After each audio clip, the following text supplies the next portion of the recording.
Welcome to Becoming Limitless. This is the podcast for entrepreneurs who want to optimize their brain and their body with biohacking. I'm going to teach you how to eliminate brain fog and upgrade your health so you can have more productivity, energy, and growth in your business. I'm your host, Tanessa Shears. Let's jump in. Welcome back to the Becoming Limitless podcast. On today's episode, I am going to be giving you an inside peek at my brain when I'm looking at someone's sleep and they're telling me, here's what I'm experiencing. I'm tired in the morning. I don't feel very good during the day. I don't feel very well rested.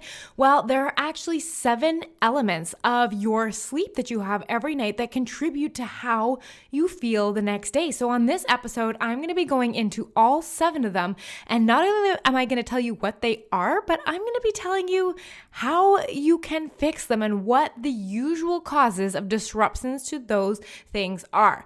So if you have a device to track your sleep, that will really help you get a head start on things. But so many of the tips I'm going to be giving you today are actually completely doable with just your brain and observing your sleep night to night. So if you haven't listened to this podcast before or you haven't listened to any of my episodes on sleep, I am a sleep fanatic. It has single-handedly been one of the most transformative things in all areas of my life. And I'm talking like obviously my business, that's why we're here for the Becoming Limitless podcast, but also as a mother and as a wife and just my sense of well-being and how I show up in my business and who I am, because it has really allowed me to operate from a place of feeling really well rested. Now, this is not to say I don't have days where I feel tired sometimes. This happens sometimes. It's just a natural thing. You stay up a little late, your heart rate's up, you feel a little bit stressed. All of these things can affect your sleep.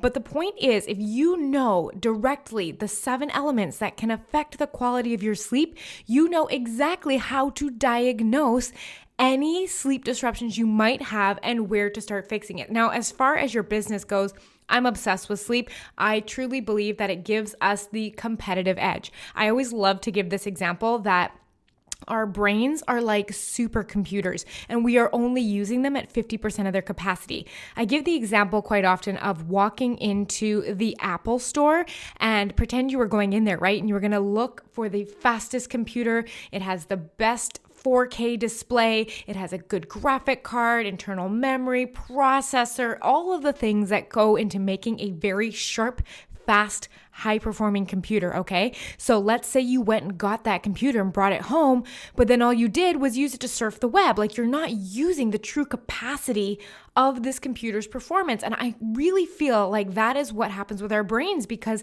they get dulled from, being overstressed all the time or being completely sedentary or being, subjected to food that doesn't fit. And most importantly, our perception that sleep just isn't important, right? Sleep is what allows our brain to have that supercomputer-like ability until you know what it feels like to have a sharp, clear, crystal-focused brain when you're creating content, when you're coaching your clients, when you're responding to emails and sending pitches. I just really believe that until you know what that feels like, try implementing all of the things I give you on this podcast because your business, if what it is now, operating on maybe 50% of peak capacity, can you imagine if you just bumped it up 10% or 20%, or even if you got it up to 90% of peak capacity, which is often the goal that I set with my clients is I want them by the end of our work together to have a very sharp brain. And I mean, think about how hard it is to write a newsletter or to write engaging copy or even to show up when you feel tired all the time or what happens when you have that energy slump mid-afternoon. It affects our ability to be efficient with our time. So what happens is we end up not getting everything we want done in a day and we end up scrolling through Instagram during dinner or, we're checking our email while we're watching Netflix. We're no longer present in our life and we are stuck in this, what I call doing energy because we just can't turn off. And on top of that, in addition to constantly being engaged in your business, even when you want to be just present with your family, in addition to that, we put poor sleep on top of that, and then we wonder why our brains feel so foggy all of the time. So sleep, I feel, is the most fundamental base thing when we're talking about brain performance. If you are not getting enough quality sleep, there is very little you can do to enhance your brain performance that will measure up to a good sleep. So that is why we are talking about 7 elements of rejuvenating sleep. Like, I'm talking about the kind of sleep that you wake up and you're just like, dang, that was a good sleep. Like, I feel refreshed. You know what I'm talking about, right? Like when you just go through your day and you're calm and you're just much more present. So that's my goal. And like I said at the beginning of the episode, some of these metrics that we're going to talk about, you will need a device to track, but the majority of them you will not. And what you can do is if you don't have, a Garmin watch or a Fitbit or an Oura Ring or something to track your sleep specifically, you can do this objectively. So you write down the data that you do know, like the time you go to sleep and the time you wake up and how many times you noticed yourself waking up during the night. Keep a journal of that and compare night to night, especially when you put some certain things into play, like maybe pulling blue light out before bed from screens, and see how it affects your feeling the next day. You can always just rate it on a scale of 1 to 10. For example, 1 you're feeling terrible and foggy and tired, and 10 you're sharp and focused and crystal clear, and rate where you are relative to the changes that you make. So this is totally easy to adapt, but you've heard me say it before that investing in your brain and your sleep is one of the most important things that you can do for your business. So think of it like an investment. If you cannot see what is going on in your brain, how are you able to make the modifications you need to make sure it is performing optimally? Okay, so let's jump into our first of our 7 elements of totally well-rested, rejuvenating sleep. So number 1 is going to be the obvious one. It's going to be the amount of actual sleep you get. Now, we're going to call this category total sleep. The time you spend asleep matters. This is when your brain is recovering and, feeling refreshed and restoring itself from all of the thinking and processing and decision-making you were doing the day before. So when we talk about time asleep, we're including a couple of things. We're including all of the time you spend dreaming. That's called REM sleep, or rapid eye movement sleep. The amount of time your brain spends in deep sleep, and the amount of time your brain spends in light sleep. Now, the amount of time that you need to spend asleep each night is actually unique from person to person, but it is in part based on your chronotype. Now, I did a whole episode on chronotypes. If you want to nerd out on this, it's episode 30 called the 5 a.m. Club Lie. But essentially, we are genetically geared to naturally have an earlier running circadian rhythm or a later running circadian rhythm. So we've heard of, early bird and late night owl before. It's kind of that same thing. Like, we're just genetically geared to be one or the other. Now, what the heck does this have to do with total amount of sleep? Well, because depending on your chronotype or your genetic predisposition to time you sleep has to do with exactly how your body works. So if you listen to that episode, you'll know that your chronotype can be either one of 4 animals. You have the wolf, which are our late night owls. You have the lion, which are your early birds. Bears, which are just average, 11 to 7 mid-range times. And the dolphins, which are actually those that experience insomnia. Now, 50 to 60% of the population falls under the category called a bear, and they run on a pretty average schedule. They go to sleep around 11 and they wake up at 7. Now, here's the thing. If you are a bear, you actually have a much higher sleep drive than the other chronotypes. So what that means is bears on average will feel the same amount of restedness with 8 hours of time spent asleep, whereas the other chronotypes, whether you're an early bird or a late night owl or you suffer from insomnia, function very well on less sleep. So like I said, this is one of those things that you want to test out and find that perfect sweet spot for you. For me, 7 hours and 45 minutes, I notice on average makes me feel the clearest. I always like getting a lot more sleep, but I know if I can clock in about 7.5 to 7 hours, 45 minutes, I am going to be feeling great. So if you're wanting rejuvenating sleep, the first thing that you need to focus on is making sure you're actually getting enough sleep. Now, this actually leads into our second element, which is sleep efficiency. So you might not have heard this term before, but it is actually calculated as a percentage. It is how much of the time that you tried to be asleep, you actually were asleep. So for example, if you went to bed at 11 and woke up at 7, you don't actually sleep that full 8 hours, right? 11 to 7 is actually called your sleep opportunity. It's not the actual amount of time you sleep. So we always have to be looking at how efficient is our sleep? How much time are we spending awake when we are trying to be asleep? Because we know that the more time you spend in restful, peaceful sleep, the better you're going to feel the next day. So for example, last night I spent 7 hours and 50 minutes completely asleep. But the time I spent in bed trying to sleep was 8 hours and 30 minutes on the dot. So if you take 7 hours and 50 minutes, you divide it by 8.5 hours, that's actually 92% of my night spent in sleep, which I'm really happy. And I went to bed, at 9:20 last night, and I woke up at 5:50 a.m. this morning, and that resulted in 7 hours and 50 minutes of sleep. So I always recommend that at a minimum, we want to be having an 85% score for our sleep efficiency. But with my clients, I really like to aim for 90% plus. I know firsthand from not only myself, but working with tons of clients that the higher the sleep efficiency is, the better the entrepreneur feels and performs the next day. Now, there is something to note with this. Sleep efficiency does decrease with age. So what that means is that the older we get, the harder time we have staying in sound, deep, or REM high quality sleep. So what does that mean for our brains? We want to spend the time in our youth while we're still, having the capacity to have great sleep, getting as much of it as we can because it preserves the functioning and the quality and the memory of our brain. So sleep efficiency, we want the time you spend in bed to be as much of it as possible time spent asleep instead of tossing and turning and all of that. So that actually leads into our third element, which is called restfulness. Now, this is actually a measure of how peaceful your sleep was. So the time you spent asleep, how good was that actual sleep? Now, what can disrupt the restfulness of a sleep? Wake up. So this is things like, getting up to use the washroom or feeling jarred awake by a bad dream or adrenaline, which I'm going to do a whole nother podcast episode. When you wake up in the middle of the night and you're like, and your adrenaline just seems to be going, how to put yourself back to sleep. Oh my goodness. Yes. Or if, you have anxiety keeping you up at night, or it's just, preventing your body from getting into deep sleep.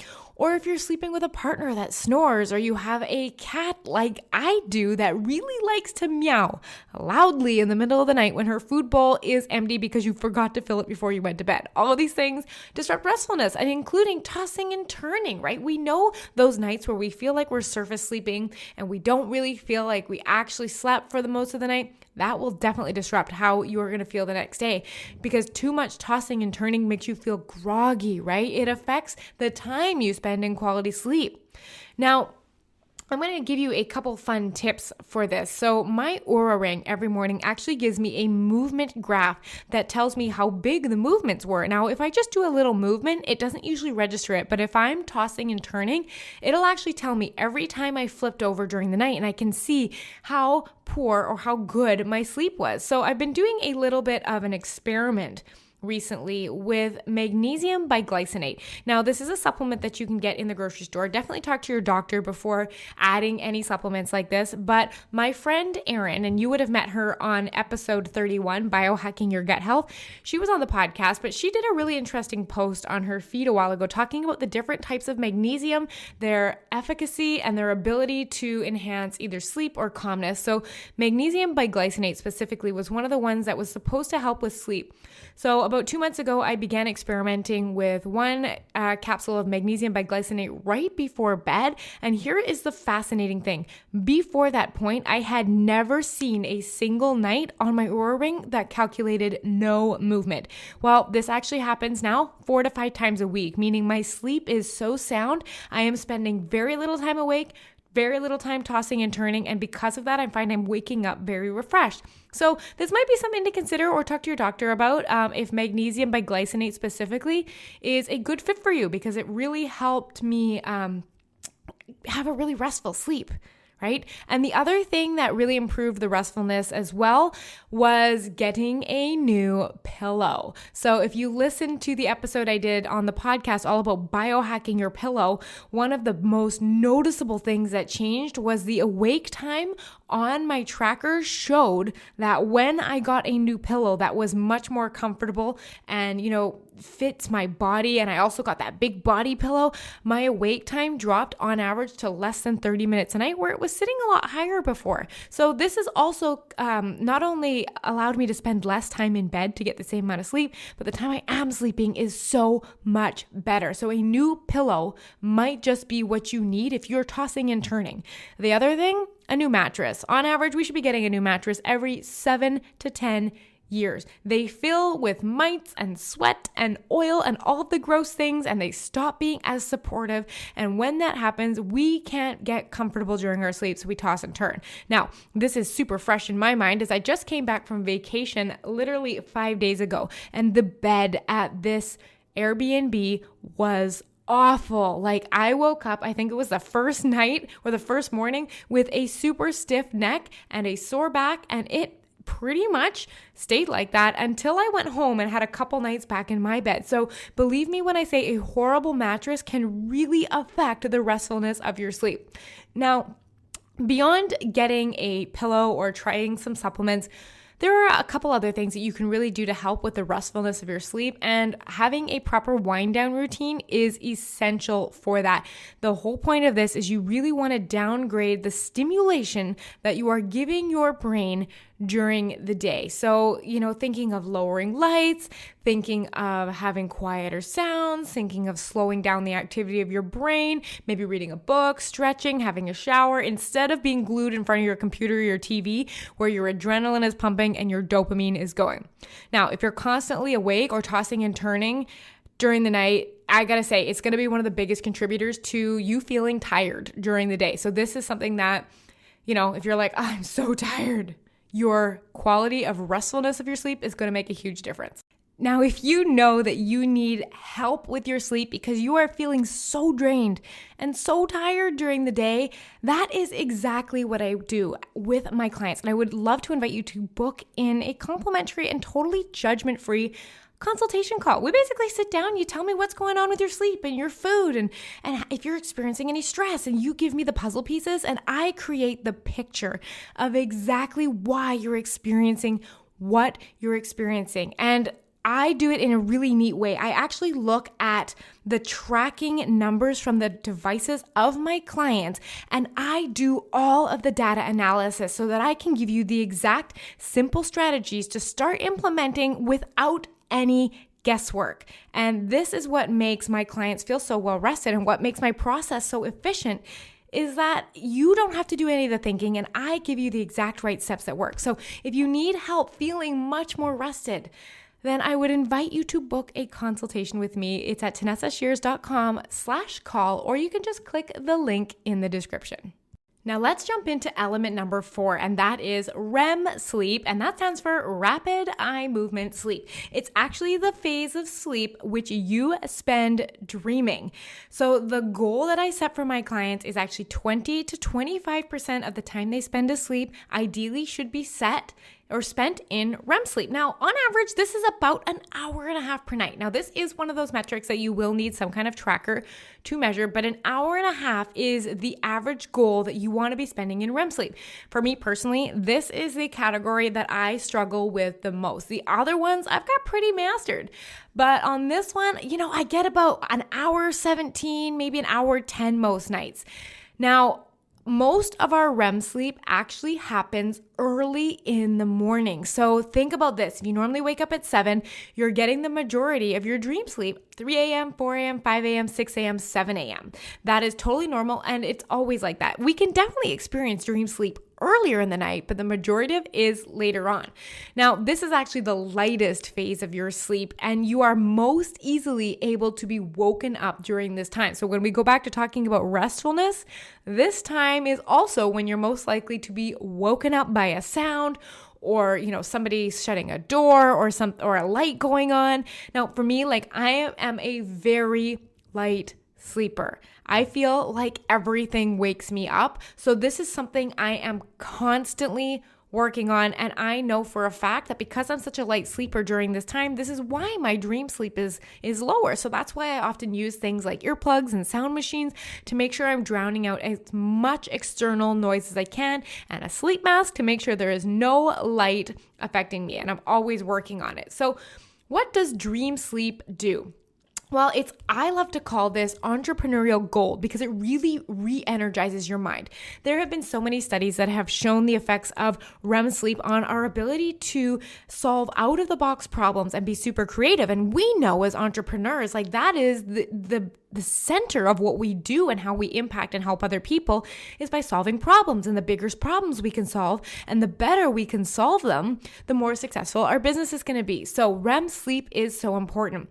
The other thing that getting quality REM sleep actually does is it allows us to maintain management of our emotions. So think about the last time that you didn't get enough sleep. You were probably a little grumpier or shorter tempered than usual, and that is actually because of what happens during REM sleep. REM sleep really mitigates swings on both ends, meaning quicker to anger and quicker to instant gratification. So if we can get enough quality REM sleep, we are much more likely to show up to our business feeling calm and centered. And if we get a troll in our inbox or we get feedback from a client that we don't really love, we aren't as likely to send our body into fight or flight and freak out and end up responding in a way that doesn't align with our business values. So I always say that REM sleep is important and does need to be prioritized. Now, when we're talking about what actually affects dream sleep and how much of it you get, it is most heavily affected by alcohol and early morning light. Now, specifically with alcohol, it actually sedates your brain during the first half of sleep, making you think that you're getting a very good deep sleep. But when you come out of that sedation, your sleep is actually very light. And so when that happens, you're just entering the big phase of dream sleep, and it is more likely to have disrupted sleep, and you're most likely to miss out on REM sleep. The same thing goes with early morning light. Like if you have the sun coming up or light entering your windows, that is also going to be, something that will disrupt you while you're in your lightest phases of sleep. They actually did a very interesting study, and they had two groups, and group number one read on paperback books before they went to bed, and the second group read on their iPad. So meaning they had a screen and the blue light was being emitted from their screens. Now, what they did was they looked at the quality of dream sleep and REM sleep in each group. Well, they found that the group that actually read from the paperback books, there wasn't much of a difference, but the group that had read on the iPad actually had disrupted REM sleep. And here's the scary part. They actually found that there's a digital hangover effect, meaning that they saw a decrease in quality dream sleep for up to 3 nights after blue light exposure before bed. So if you are on your computer or watching TV right up until bed, even 3 nights a week, this is enough to keep you in a constant state of digital hangover, and it will affect your dream sleep. Now, if you want to be creative in your business and grow it and, be thinking on the edge, we need to be prioritizing this dream sleep. So we need to be watching our blue light exposure, our alcohol exposure, and that early morning light. All right, jumping into the next element. Again, this is another phase of sleep, and we're going to be talking about deep sleep. So we've talked on this podcast before about the different brainwave states that your brain goes in. Well, when your brain enters delta wave sleep, you get a decrease in heart rate, you get a decrease in blood pressure, your limbs go numb, you're really hard to wake during this stage. This is actually deep sleep. Now, on average, we want to be spending 15 to 20% of our night in deep sleep. And this is the goal I love to set for my clients. It's the equivalent of about an hour and 10 minutes every single night. Now, this is where I feel like I'm a superstar because while I struggle with REM sleep, I excel at deep sleep. I usually get 2+ hours per night. I think last night alone, I got 2 hours and 45 minutes of deep sleep. And that largely has to do with the fact that I go to sleep earlier. So deep sleep happens early in the night. So if I went to bed at 9, most of my deep sleep is happening at 9, 10, 11, 12, maybe even 1. That contrasts dream sleep, which happens mostly before you wake up early in the morning, right? So what does deep sleep do? Deep sleep is what helps us consolidate memories. It is also what helps us recover from our workout because there is a hormone called growth hormone that is released, and it helps us repair and rejuvenate muscles after a workout. And the other thing that happens is this is when we restore the functioning of our brain. So around your brain and your spinal cord, you have all this fluid, right? And when you are in deep sleep, your brain contracts and shrinks down just a little bit, and the spaces between your brain cells get a little bit bigger. Why do they do this? Because all of that fluid gets in there and washes out all of the metabolic breakdown products from all of the thinking and decision making and all of that kind of stuff that happened during the day. This is so important because what actually accumulates on your brain is a type of protein called beta amyloid protein. Now, the population in which beta amyloid proteins are found in high quantity on the brain is patients with Alzheimer's. So this getting enough deep, high quality sleep is actually one of the best ways to keep your brain performing at a high level and prevent early onset Alzheimer's. So deep sleep is important for rejuvenation, feeling refreshed, and long-term memories. But here's the thing that's, not the best part is that our ability to generate deep sleep waves decreases with age. So what that means is that on average, we start generating less deep sleep as we age. Now, if we think about what the purpose was of cleaning up the brain, that happens less and less. That is why Alzheimer's does tend to show up as we age. So I always like to think like I'm taking the best care I can of my brain now as a preventative measure because I want to be sharp for as long as I can. So deep sleep is something I definitely prioritize. Now, what affects deep sleep? Bright screens before bed are huge. In order to get into deep sleep, we need to have enough melatonin going on. And when we look into these bright screens all the time, it affects our brain's ability to, use the melatonin because the melatonin is not even being produced at the right levels, right? Another thing that really affects deep sleep is caffeine. Now, if you're drinking caffeine at the latest after 2 p.m., you may notice its effect on your sleep because it actually blocks these little receptors in our brains called adenosine receptors that are responsible for telling us to go to sleep because we're tired. So caffeine actually mimics that little molecule. So if you're drinking it too late before bed, it can actually affect your ability to generate deep sleep. So even if you think that you can fall asleep after a cup of coffee, it does not mean that it is not affecting you. You might be able to sleep, but you just might be staying in light sleep and you might not be generating the deep sleep that you need to really recover.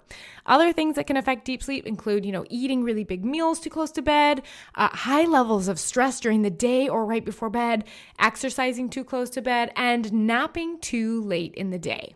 All right, we've got 2 more elements to go in our 7 elements of rejuvenating sleep. All right, let's get into this. 6th one, it is your sleep latency. The word latency, when it applies to sleep, is how long it takes you to fall asleep. So that moment when you turn out your light and you close your eyes and get ready for sleep. There are usually 2 camps of people. I have clients that are like, I can fall asleep in no time. And I have clients that are like, I stare at the ceiling for at least 45 minutes and I toss and I turn and my brain won't turn off. Well, neither end of the spectrum is actually ideal. We want it to take on average between 5 and 15 to a maximum of 20 minutes to fall asleep. If you are falling asleep in less than 5 minutes, you basically meaning if your head touches the pillow and you're out, that indicates that you are not getting enough sleep on a consistent basis and you are overtired. It should take you 5 minutes to fall asleep. So this is a really good check. If you're one of those people, head hits the pillow and you're out, you're probably not getting enough sleep duration. So you need to go back to element number 1 and start there. Now, I think it's kind of interesting because my Oura Ring will sometimes scold me for falling asleep too fast, but I often fall asleep while reading. Like I'll read a book for a while and fall asleep with the book in my hand, and then I will get up and put the book down and go to sleep. And usually because I've been asleep reading, I go right to sleep, but Aura thinks that I just, zonked out. So sometimes, these devices aren't perfectly accurate, but we do the best with the information that we have. Now, on the other hand, if you're taking 15, 20, 30, 45 minutes to fall asleep, your brain is much too busy and too stimulated. So you need to assess what is going on in the hour to 2 hours before bed and address taking out the stimulants. And I'm talking about things like TV screens, blue light from devices, overhead lighting where you have lights on overhead. Instead, light up a low lamp. If you're working really late and your brain is engaged in something, or if you're very stressed out, it is so important if you have trouble falling asleep that you dedicate time every night to winding down or, breathing or even meditation. There is an 8-minute meditation that I sometimes like to do before bed, and I find it really decreases my heart rate and I just have such a better sleep. And it's not very often I have trouble falling asleep, but I know exactly the toolbox to open up and use all these things to help me fall asleep. So you just need to make sure that time before bed is spent properly winding down. Now, the last element we're going to be looking at is called your circadian rhythm balance. So your circadian rhythm is a 24-hour cycle that your body experiences, and there are so many systems in the body that follow the 24-hour clock. So it's kind of like your natural biorhythm, right? So examples of this would be your temperature rises and falls at very specific times of the day. Certain hormones pulse and then stop at certain times of the day. You sleep and wake, your breathing rate, your hunger, all of these things totally change at different times of day. Now, while we all follow a 24-hour clock, the time our clocks are set to are determined by what we talked about earlier, our chronotype. So like we said, certain people are genetically geared to be morning people and certain people are genetically geared to be late night. And then we know there's our middle of the day crew here, but the time your system operates really does depend on that. So it's so important to know your chronotype. So if you head back to that episode, I think it was episode 30, you can learn your chronotype and learn how to set up your bedtime and your wake up time so that it is most consistent. Now, regardless of if you ever find out your chronotype or not, having a consistent 1-hour bedtime window is critical for proper hormone release, temperature release, and quality sleep. If you are going to sleep and waking up at different times all the time, or, being good on the week, and then on the weekends, you wake up 3 hours later, you're constantly going to be living in a state of what's going to feel like jet lag. And you are never going to feel as sharp or alert or well rested as you would like. So I always advise my clients, once we choose our bedtime, we're going to give it a 1-hour bedtime window. So mine that I have developed over many, many years of practice and tweaking of what feels best for me, in addition to knowing my chronotype, my 1-hour bedtime window is 8 to 9 p.m. And I'm going to tell you, I always feel better when I follow it. So last night, for example, I didn't fall asleep till 9:20, and I could feel the difference for sure because I had a whole bunch of nights earlier in the week where I was asleep between 8 and 9 and woke up feeling like a superstar the next day. The same thing goes for your wake up time. Be consistent. 1-hour wake up window. And I know this is not going to be your favorite thing to do on the weekends or especially after a late night out, but it prevents something called sleep inertia. So if you've ever slept in a couple nights on the weekend or mornings, and then you notice Monday you feel like you're dragging, Tuesday you're feeling like you're dragging, well, your body's just trying to get back into the circadian rhythm that you threw off by waking up late. And I, for one, never want to spend half of my week recovering. I want to feel good every day. So on average, I wake up between 5 and 6 a.m. every single day, and I do it without an alarm clock, and I usually feel really good on waking up. Now, I do want to say, this is not to say that you need to wake up at 5 or 6 a.m. to feel this way. It's actually dependent on my genetic chronotype and after a lot of testing on what works best for me. Sleep is so individual on what time our circadian rhythms operate at, but what is not in question is that we have a circadian rhythm, and in order to honor it and get the most out of it, we need to make sure we're being consistent with our sleep and our wake times. Now, the last thing I'm going to say about why your circadian rhythm is so important goes back to our deep and REM sleep that we talked about earlier in the episode. So we know that deep sleep happens earlier in the night. So for me, 9, 10, 11, 12, even 1 in the morning, right? But our dreaming happens earlier. So think like 3 a.m., 4 a.m., 5 a.m., 6 a.m., right? Now, if you're constantly changing the time you go to bed, let's say I was to go to bed at 11, I wouldn't just be altering my sleep and potentially cutting out an hour of sleep. I could be cutting out 50 to 60% of the amount of my deep sleep because it happens earlier in the night. And if I decide to wake up even earlier in the morning, that's when dreaming happens, earlier in the morning. So I'm actually cutting out a good chunk of my dream sleep. This is so important to recognize, is the reason that following a consistent rhythm, it allows you to really get the most out of your quality, the most deep and the most REM, because if you're constantly fluctuating those sleep and wake up times, you're going to be missing out on sleep quality on one end or the other.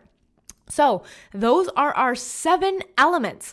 We talked about the total sleep you get. We should be getting that 7 to 9 hours at minimum. The efficiency. So how much of the time you try to spend sleep are you actually sleeping? Restfulness. Are you tossing or turning, or is your sleep peaceful? How much dream sleep you get. And we know we had that goal of 20 to 25% per night, or about an hour and a half. Deep sleep, we look at 15 to 20% is what we want to see, or about an hour 10. Latency, how long it takes you to fall asleep, with an ideal amount spent between 5 and 15 minutes per night. And lastly, circadian rhythm balance. Are we going to sleep and waking up within a 1 hour window as consistently as possible? These 7 elements are what I look at when I work with my clients. And I'm like, okay, I noticed that you're telling me you're feeling tired. Well, here's what I see in the data. Let's start here. These are the elements that we all need to analyze and make sure we're paying attention to if we want to feel well rested. So like I said, sleep is the foundation of our energy, our well-being, the way our brain performs. So these elements all need to be in check if you're wanting to start feeling better in the morning, feeling more well rested, and wake up with a bit of pep in your step. So I hope this episode has been enlightening and interesting and a little bit nerdy for you, and I will talk to you guys on the next episode of the podcast. I'll see you then. Bye. Ready to begin each day feeling energized and focused? I'd love to work with you one-on-one. In my Becoming Limitless program, you're going to learn how to optimize your brain and body with science and biohacking so you can be highly productive and grow your business faster. Join me over at tanessashears.com/work with me. I'll see you there.